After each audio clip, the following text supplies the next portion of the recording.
Hi, இந்த உலகத்தில் பேய் இருக்கா இல்லையா அப்படிங்கிற ஒரு கேள்வியை கேட்டோம்னு வச்சுக்கோங்களேன். நிறைய பேர் பேய் இருக்குது அப்படின்னு சொல்லுவாங்க. நிறைய பேர் பேயே இல்லை, இது கட்டுக்கதை, சித்தரிக்கப்பட்டது அப்படின்னு சொல்லுவாங்க. உண்மையிலேயே அவங்களுக்கு நெருக்கமான ஒருத்தங்க நான் பேயை பார்த்தேன் அப்படின்னு சொல்லும்போது தான் அவங்க நம்ப ஆரம்பிப்பாங்க. இந்த உலகத்தை பொறுத்தளவில் எந்த ஒரு விஷயமா இருந்தாலும் அந்த ஒரு விஷயம் தனக்கு நடக்கும்போது தான் அதை உண்மை நம்புவாங்க. இதுதான் நிஜம். நம்ம சின்ன வயசில் நிறைய கதைகள் கேள்விப்பட்டிருப்போம். இந்த உலகத்தில் தன்னுடைய ஆசைகள் நிறைவேறாமல் போனாலோ இல்லை ஒரு சில கடமைகள் பாக்கி இருக்குது, அதை நிறைவேற்றாமல் அவங்க முன்கூட்டியே இறந்துட்டாங்க அப்படின்னா அவங்களுடைய ஆவிகள் இந்த உலகத்தில் சுற்றிக்கிட்டே இருக்கும். ஏதாச்சும் ஒரு உடம்பை பிடிச்சி தன்னுடைய ஆசைகளை நிறைவேற்றிப்பாங்க. அதனால தான் சில இடங்களில் பேய் பிடிச்சிருக்கு, பேய் ஓட்டுதல், இந்த மாதிரி நிகழ்ச்சிகள்லாம் நடக்கும் அப்படின்னு சொல்லி நிறைய கதைகள் நம்ம கேள்விப்பட்டிருப்போம். இப்போது ஹிட்லர் போன்ற கொடூரமான 7 பேய்கள் ஒரே பெண்ணோட உடம்புல இருந்தால் எப்படி இருக்கும் கொஞ்சம் யோசித்து பாருங்கள். ஜெர்மனில் நடந்த ஒரு உண்மை சம்பவம். உண்மையிலேயே அந்த பெண்ணுக்கு பேய் பிடிச்சதா, கடைசியில் அந்த பெண்ணுக்கு என்ன நடந்துச்சு அப்படிங்கிறது தான் இந்த வீடியோவில் முழுவதுமாக நம்ம பார்க்க போகிறோம்.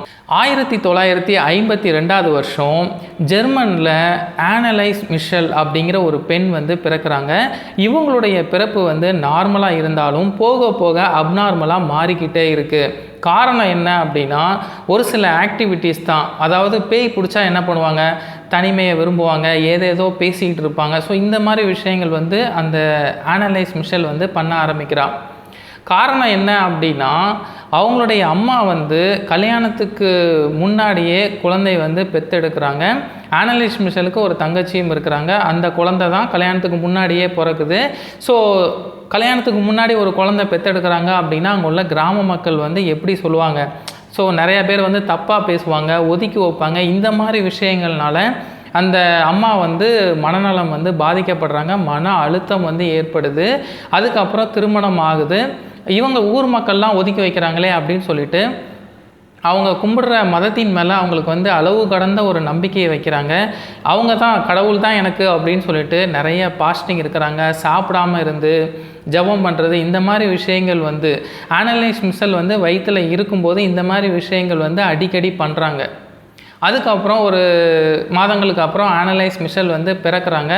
ஆனலைஸ் மிஷல் பிறந்த கொஞ்ச நாள்லேயே அவங்களுடைய தங்கச்சி இறந்து போயிடுறாங்க. ஆனலைஸ் மிஷலுக்கு 16 வயசில் முதல் முறையாக ஒரு வலிப்பு ஏற்படுது. ஆனலைஸ் மிஷல் ஆஸ்பத்திரியில் அட்மிட் பண்ணப்படுறாங்க. ட்ரீட்மெண்ட்லாம் போய்கிட்டு இருக்கு. இருந்தாலும் எந்த ஒரு மாற்றமும் ஏற்படலை. ஹாஸ்பிட்டல்ஸ் மாற்றிக்கிட்டே இருக்கிறாங்க. நிறைய வித்தியாசமான ஒரு 5 விதமான மருந்துகளை கொடுக்குறாங்க. ஆனாலும் எதுவுமே சரியாகலை. நாளுக்கு நாள் அதிகமாகிட்டே தான் போகுதே தவிர கம்மியாகலை. வலிப்பு தொடர்ந்து ஏற்பட்டுக்கிட்டே இருக்குது. அவளுடைய முக பாவனைகள் டோட்டலாகவே மாறுது. ஆக்டிவிட்டீஸ் எல்லாம் மாறிக்கிட்டே இருக்குது. பார்த்தா பயற மாதிரி அந்த மாதிரியான உருவங்கள்லாம் மாறுது.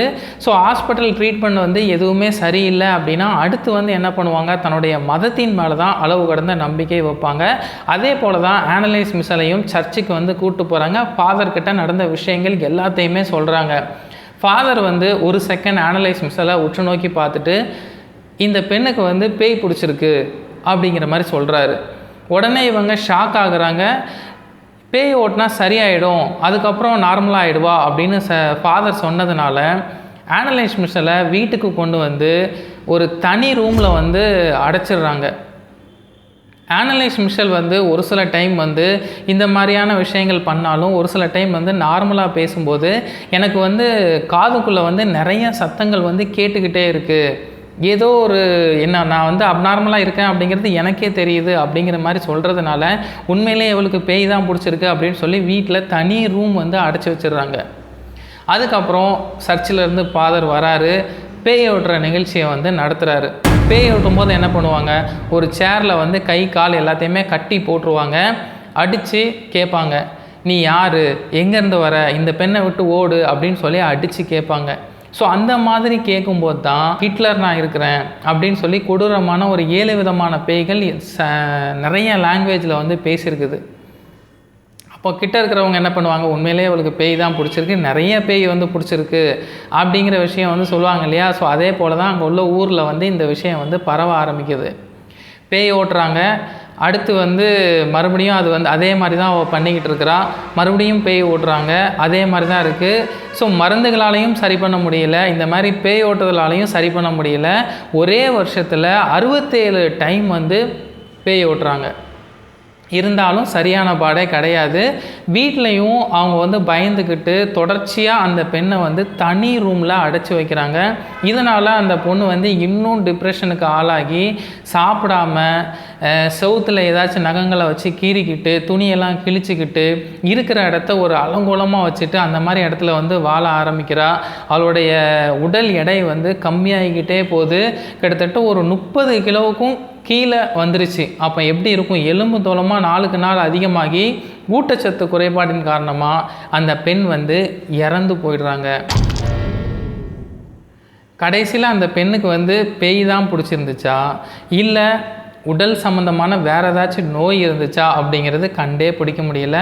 இந்த வழக்கு வந்து நீதிமன்றத்தில் ஏற்றுக்கொள்ளப்பட்டு உடல்நிலை சரியில்லாத ஒரு பெண்ணை வந்து பேய் ஓட்டுறேன் அப்படின்னு சொல்லி கொடுமைப்படுத்தி சித்திரவதை பண்ணி கொன்னுட்டாங்க அப்படின்னு சொல்லி அந்த பேரண்ட்ஸ் அப்புறம் அந்த சர்ச்சில் இருக்கக்கூடிய ஃபாதர் 2 பேர்த்துக்கும் 6 மாதம் சிறை தண்டனை அப்படின்னு சொல்லி தீர்ப்பு வழங்கினாங்க.